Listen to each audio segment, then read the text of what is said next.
Let me show you how to add a dual clock widget to your iPhone lock screen so you can see your current time along with another city or time zone at the same time. If you're on your iPhone home screen, there are two ways to get started. You can either swipe down from the top left corner or open the Settings app and navigate to Wallpaper. From there, you'll see your current wallpaper along with Home Screen Customize and Lock Screen Customize. Tap on Lock Screen Customize to start editing it. Once you're in the customization screen, look for Add Widget.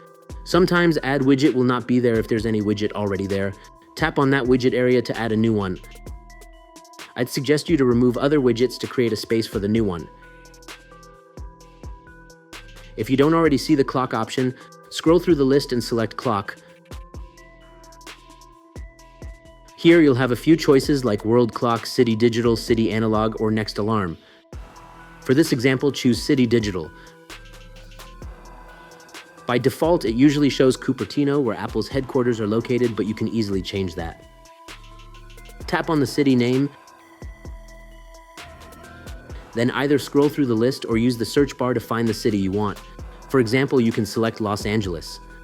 Now you'll be able to see your local time along with the time in Los Angeles right on your home screen, making it perfect if you're tracking another time zone. That's all there is to it. If you found this video helpful, give it a thumbs up and don't forget to subscribe to the channel and hit the notification bell so you never miss out on more tips and tricks. Thanks for watching and I'll see you in the next video.